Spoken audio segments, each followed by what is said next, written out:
सोम प्रदोष व्रत हर महीने के शुक्ल और कृष्ण पक्ष की त्रयोदशी तिथि को रखने का विधान है। इसकी पूजा प्रदोष काल में होती है। सोम प्रदोष व्रत और पूजा को बहुत ही शुभ माना जाता है। प्रदोष व्रत वाले दिन व्रत रखने और शिव जी की पूजा करने से मन की हर मनोकामना पूर्ण होती है। सोम प्रदोष व्रत की पौराणिक कथा। एक नगर में एक ब्राह्मणी रहती थी। उसके पति का स्वर्गवास हो गया था। उसका अब कोई आश्रयदाता नहीं था, इसलिए प्रातः होते ही वह अपने पुत्र के साथ भीख मांगने निकल पड़ती थी। भिक्षाटन से ही वह स्वयं व पुत्र का पेट पालती थी। एक दिन ब्राह्मणी घर लौट रही थी तो उसे एक लड़का घायल अवस्था में कहराता हुआ मिला। ब्राह्मणी दयावश उसे अपने घर ले आए। एक लड़का विदर्भ का राजकुमार था। शत्रु सैनिकों ने उसके राज्य पर आक्रमण कर उसके पिता को बंदी बना लिया था और राज्य पर नियंत्रण कर लिया था। इसलिए वह मारा मारा फिर रहा था। राजकुमार ब्राह्मण पुत्र के साथ ब्राह्मणी के घर रहने लगा। एक दिन अंशुमती नामक एक गंधर्व कन्या ने राजकुमार को देखा तो वह उस पर मोहित हो गई। अगले दिन अंशुमती अपने माता पिता को राजकुमार से मिलने लाई। उन्हें भी राजकुमार भाग गए। कुछ दिनों बाद अंशुमती के माता पिता को शंकर भगवान ने स्वप्न में आदेश दिया कि राजकुमार और अंशुमती का विवाह करा दिया जाए। उन्होंने वैसा ही किया। ब्राह्मणी प्रदोष व्रत करती थी। उसके व्रत के प्रभाव और गंधर्व राज की सेना की सहायता से राजकुमार ने विदर्भ से शत्रुओं को खदेड़ दिया और पिता के राज्य को पुनः प्राप्त कर आनंद पूर्वक रहने लगा। राजकुमार ने ब्राह्मण पुत्र को अपना प्रधानमंत्री बनाया। ब्राह्मणी के प्रदोष व्रत के महात्म से जैसे राजकुमार और ब्राह्मण पुत्र के दिन फिरे, वैसे ही शंकर भगवान अपने दूसरे भक्तों के दिन भी फेरते हैं। अतः सोम प्रदोष का व्रत करने वाले सभी भक्तों एवं कथा पढ़ने वाले को सुननी चाहिए। एक बार भगवान शंकर तथा पार्वती जी नारद जी के साथ भ्रमण को निकले। चलते चलते वे चैत्र शुक्ल तृतीया के दिन एक गांव में पहुंच गए। उनके आगमन का समाचार सुनकर गांव की श्रेष्ठ कुलीन स्त्रियां उनके स्वागत के लिए स्वादिष्ट भोजन बनाने लगी।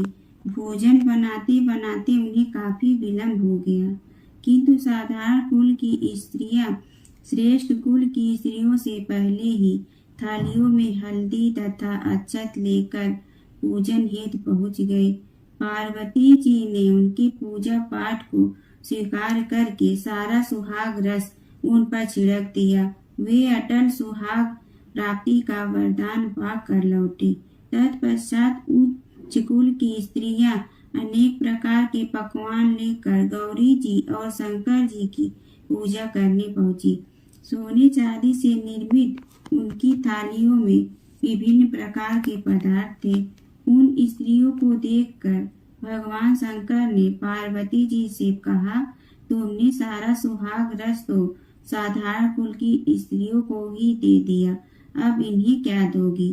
पार्वती जी ने उत्तर दिया, प्राणनाथ, अब इसकी चिंता मत कीजिए। उन स्त्रियों को मैंने केवल ऊपरी पदार्थों से बना रस दिया है, इसलिए उनका रस धोती से रहेगा, परंतु मैं इन उच्च कुल की स्त्रियों को अपनी उंगली चीर कर अपने रक्त का सुहाग रस दूंगी।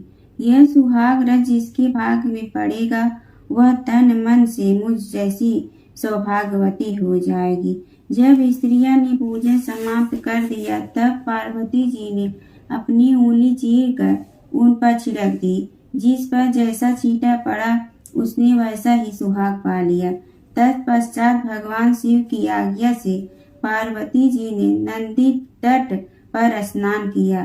और बालू की शिव मूर्ति बनाकर पूजन करने लगी। पूजन के बाद बालू के पकवान बनाकर शिव जी को भोग लगाया। प्रदक्षिणा करके नदी तट की मिट्टी से माथे पर तिलक लगाकर 2 कण बालू का भोग लगाया। इतना सब करते करते पार्वती को काफी समय लग गया। काफी देर बाद जब वे लौट कर आई तो महादेव जी ने उनसे देर से आने का कारण पूछा। उत्तर में पार्वती जी ने झूठ ही कह दिया कि वहाँ मेरे भाई भाभी आज मायके वाले मिल गए थे, उन्हीं से बातें करने में देर हो गई। परंतु महादेव तो महादेव ही थे, वे कुछ और ही लीला रचना चाहते थे। अतः उन्होंने पूछा, पार्वती जी तुमने नदी के तट पर पूजन करके किस चीज का भोग लगाया था और स्वयं कौन सा प्रसाद खाया था? स्वामी जी पार्वती जी ने पुनः झूठ बोल दिया। मेरी भाभी ने मुझे दूध भात खिलाया, उसे खाकर मैं सीधी यहाँ चली आ रही हूँ। यह सुनकर शिव जी भी दूध भात खाने की लालच में नदी तट की ओर चल दिए। पार्वती दुविधा में पड़ गई। तब उन्होंने मौन भाव से भगवान भोले शंकर का ही ध्यान किया और प्रार्थना की, हे भगवान, यदि मैं आपकी अनन्य दासी हूँ तो आप इस समय मेरी लाज रखिए। यह प्रार्थना करते हुए पार्वती जी भगवान शिव के पीछे पीछे चलती रही। उन्हें दूर नदी के तट पर माया का महल दिखाई दिया। उस महल के भीतर पहुंचकर वे देखती है कि वहां शिव जी के साले तथा सलहज आदि सब परिवार उपस्थित थे। उन्होंने गौरी तथा शंकर का भाव बिना स्वागत किया। वे दोनों दिनों तक वहां रहे। तीसरे दिन पार्वती जी ने शिव से चलने के लिए कहा, पर शिव जी तैयार न हुए। वे अभी और रुकना चाहते थे। तब पार्वती जी रूठ कर अकेले ही चल दी। ऐसी हालत में भगवान शिव को पार्वती के साथ चलना पड़ा। नारद जी भी साथ साथ चल दिए। चलते चलते वे बहुत दूर निकल गए।